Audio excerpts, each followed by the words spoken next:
Right now on Justice. This is the biggest load of bull I ever heard. The Cavalier Clintons are at it again. In tonight's opening statement, I'll tell you why, what we now know about the Clinton Foundation and its pay-to-play politics are enough to disqualify Hillary Clinton from a move into the White House. Plus, can this campaign be saved? It's so easy to solve. Everybody understands that. I talked to the Trump campaign about the rough couple of weeks and how they can get right back on message and right back on top for November. Justice starts now.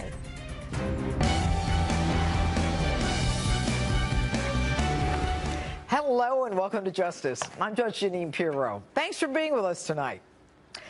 Now to my opening statement. It wasn't about convenience, and this is not old news.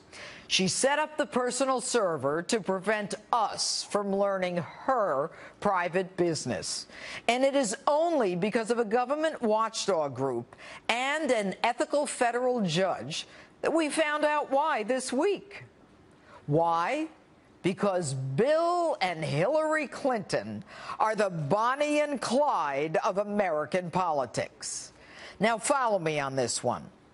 Why would a woman, a lawyer no less, one experienced many times over in the ways of Washington, risk placing classified information, our live assets, the placement of satellites, drones, and our most secret plans on an unprotected, non-government, non-capturable server? Why would she violate federal regulations upon which she was schooled just before she became Secretary of State, not to mention violate federal criminal laws that would put her in jail? She's too smart to do that. Why would she take the time to make the effort to hide, destroy, and delete 33,000 emails? Now we know. She did it for the most selfish of reasons, the oldest of motives. She did it for greed and for power and for the almighty dollar. She did it to hide her shady Clinton Foundation dealings. She did it in order to do favors for Clinton donors and to put a price tag on our State Department. The same duo who came up with a scheme to rent out the Lincoln bedroom is back in business with a new and bigger scheme, one that is more far-reaching and worldwide, one that violates not only the law, but all codes of moral and ethical conduct in government. A couple willing to sell anything to the highest bidder for money and power. This is why the emails were hidden from the beginning, and this is why they were ultimately destroyed and deleted. This week, we find out top State Department aide Cheryl Mills, formerly of the President Bill Clinton impeachment team, aligned with Hillary ever since, and also on that private server, was advised in 2012 that a Freedom of Information request was made for the number of email accounts used by Hillary Clinton. Now, dozens of senior officials throughout the State Department, including Clinton's immediate staff, obviously concerned, exchanged emails with the secretary and Cheryl Mills. They actually used the personal account to discuss the official business and advise her of this FOIL request. Their response to the request? There were no records. They were in active defense mode to hide their scheme. And when truth is put to the lie, that in fact there was an email account, they say they made a mistake. Had they been honest, that personal server would have been exposed years earlier. And also this week, we find out a clear pay-to-play relationship between the Clinton Foundation and the Clinton State Department. An urgent email from Doug Band, formerly assistant to President Bill Clinton, now overseeing the Clinton Foundation, to Cheryl Mills and Huma Abedin, those two jewels on that private server, request that a huge Clinton Foundation donor meet a high State Department contact in Lebanon. The individual paid the price of admission, folks. Gilbert Chagoury gave between $1 and $5 million to the Clinton Foundation and pledged $1 billion to the Clinton Global Initiative.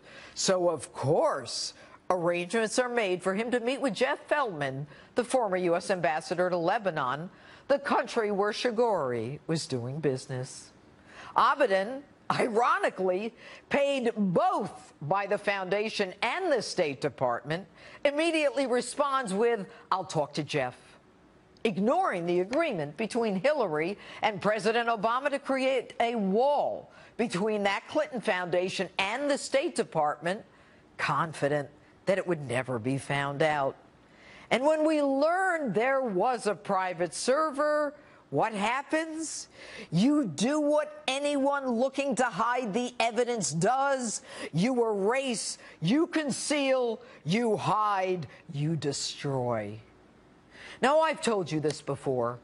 The Clinton Foundation is nothing more than a money laundering operation parading as a charitable foundation, where estimates are that only 15% of its money goes to charities, the rest to expenses, a veritable slush fund for Clinton operatives and ex-employees, a convenient way to get money from foreign countries and donors not allowed to contribute to presidential campaigns, but willing to dump hundreds of millions of dollars into a foundation of a powerful Secretary of State and possible future president.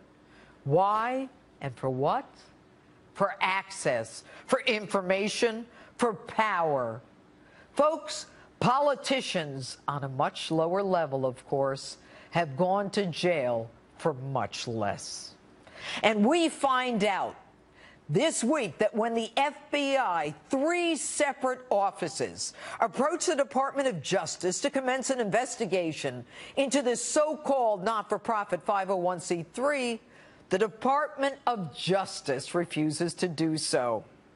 You know, and Fifth Amendment pleading Lois Lerner, when she opens files on small conservative organizations, she gets away with it, too. A few years' vacations, a bonus, and a pension. So it's no surprise that the DOJ refuses to investigate the Clinton Foundation. No surprise at all. The collusion between Loretta Lynch and Bill Clinton was on display for all to see in an astounding meeting on a tarmac in Phoenix, while an investigation of Bill Clinton's wife was being conducted by Loretta Lynch. And consider this one. Isn't it curious how Miss Lynch is willing to listen to the FBI when they recommend not going forward with charges against Hillary Clinton? But when the FBI recommends going forward with a criminal probe on a blatant pay-to-play bribery investigation of the Bill Hillary and Chelsea Clinton Foundation, their answer is a resounding no. And you know what, folks? The Clintons, they're not even grateful. They are classless. Take a listen. The FBI director said when he testified before Congress, he had to amend his previous day's statement that she had never received any emails marked classified. They saw 2 little notes with a C on it. This is the biggest load of bull I ever heard. You know, the FBI's ability to lose decades of hard-earned and well-respected credibility is now on display for the country to see. You know, Jim Comey is the FBI director, and I told you, Jim, last week what happens when you run with these kinds of people. Jim, you're running with dogs, and you know better than I that when you lie with dogs, expect to get fleas. Jim, listen to that comment from Bill Clinton. Jim, my friend, you deserved it. And that's my opening statement. Tell me what you think on my Facebook page or Twitter, #Judge Jeanine. And with me now, Progress Texas Executive Director and Hillary Clinton supporter, Ed Espinoza. All right, Ed, let's talk about the fact that you've got Hillary Clinton's aides employed by the Clinton Foundation and the State Department when Hillary Clinton promised President Obama that there would be a wall between the foundation and the State Department. How does she get around that when she signed an MOU, a memo of understanding with the president, that there would be no connection between the two? Well, first of all, thanks for having me back. I do appreciate being here. And as far as the emails go, look, I've worked in a government office before. Many people have. You can't always control the emails that are coming in that's not my to question. your I'm office. not talking about the emails. I'm talking about Hillary Clinton said that there would be a wall between the State Department and the Clinton Foundation. So if there is that wall that she promised the President of the United States, how is it, number one, that Huma Abedin is paid by both the State Department and the Clinton Foundation, and that she is reaching out to the State Department to make sure that a Clinton Foundation donor gets a meeting with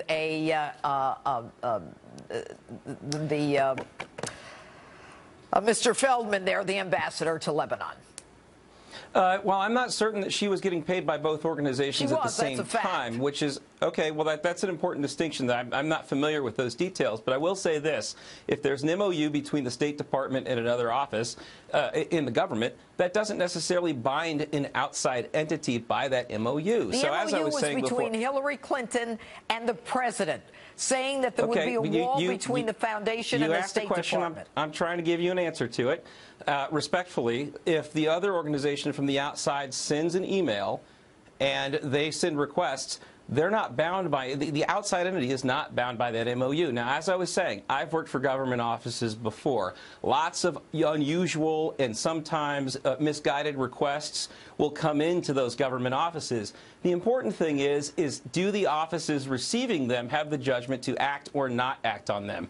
And in this case, I don't think there's any evidence that the State Department did act on those emails. Yeah, they set up the meeting. Nothing that's... Ed, they set up the meeting. And by the way, when you've got the same woman employed by the foundation and the State Department who's setting up the meeting for a guy who gave $5 million to the foundation, whether or not the meeting occurred is not the issue. Shigori and Feldman say it didn't occur, but they set up the meeting. You got a problem with that? I'm really not familiar with those particular details, so I wish I could tell you more. All right, I don't know that far on it. All right. You know, Bill and Hillary Clinton released their taxes today, and 96% of their charitable donations went to their own foundation. Did you know that?